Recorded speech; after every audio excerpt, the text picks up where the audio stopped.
Boa noite a todos que assistem e acompanham o Evangelho no Lar.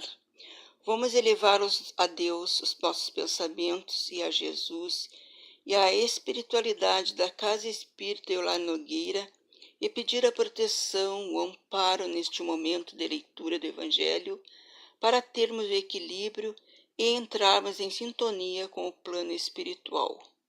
A lição de hoje é do capítulo 7º, o que é preciso entender por ser pobre de espírito. Bem-aventurados os pobres de espírito, pois é deles o reino dos céus. A incredulidade se diverte com esta máxima. Bem-aventurados os pobres de espíritos, como muitas outras coisas sem compreendê-la.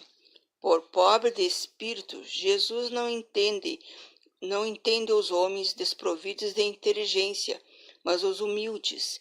Ele diz que o reino dos céus é deles, e não dos orgulhosos.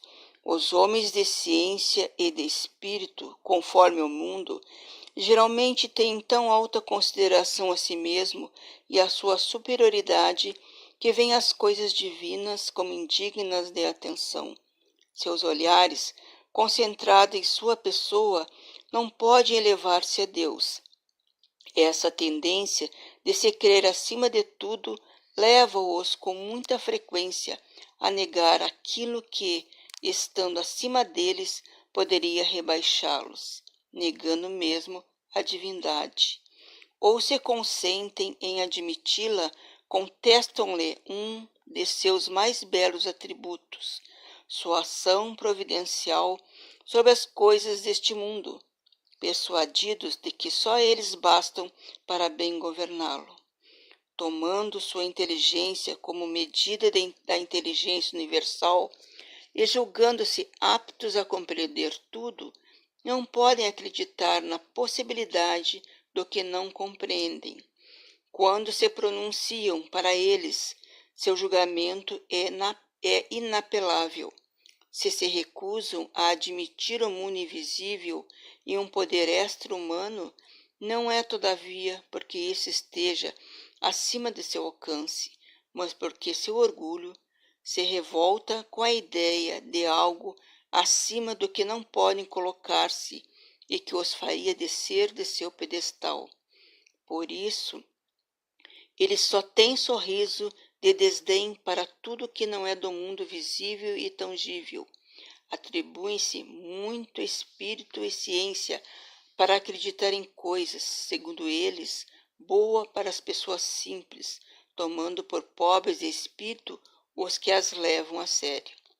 No entanto, diga o que disserem, ser-lhe-á preciso entrar, como nos outros, nesse mundo invisível que ridicularizam. Lá seus olhos serão abertos e reconhecerão seu erro.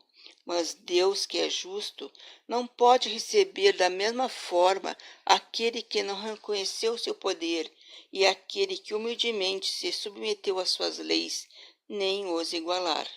Dizendo que o reino dos céus é dos simples, Jesus entende que ninguém nele é admitido sem a simplicidade do coração e a humildade de espírito. O ignorante que possui essas qualidades será preferido ao sábio que acredita mais em si mesmo que em Deus.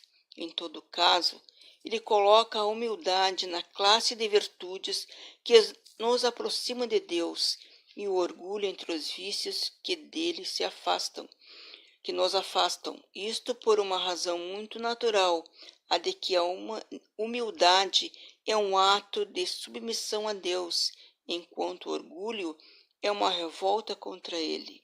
Mas vale, portanto, para a felicidade futura do homem, ser pobre em espírito, no sentido do mundo, e rico em qualidades morais. Então, meus irmãos, nesta lição, Jesus faz a menção à humildade do ser humano que deve ter dentro de si. E quando ele surgiu, trouxe através dos seus ensinamentos a esperança ao povo de sua época.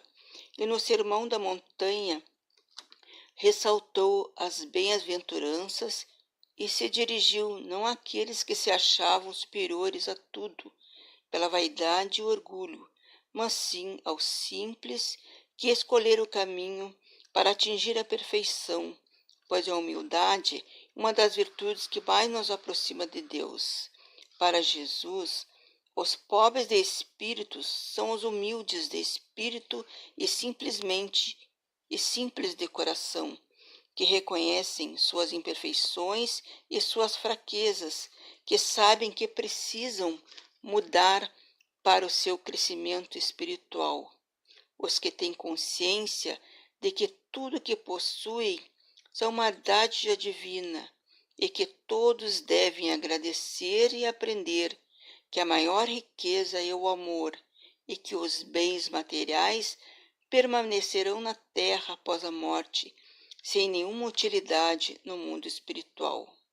Que tudo o que devem cultivar junto ao amor é a humildade, sempre respeitar o próximo, ser honesto e aprimorar todas as qualidades necessárias para a evolução do espírito, para adquirir a paz e a felicidade, que é um estado da alma, pois o reino dos céus está dentro de nós, com as verdades do Espírito que substituem as verdades da terra.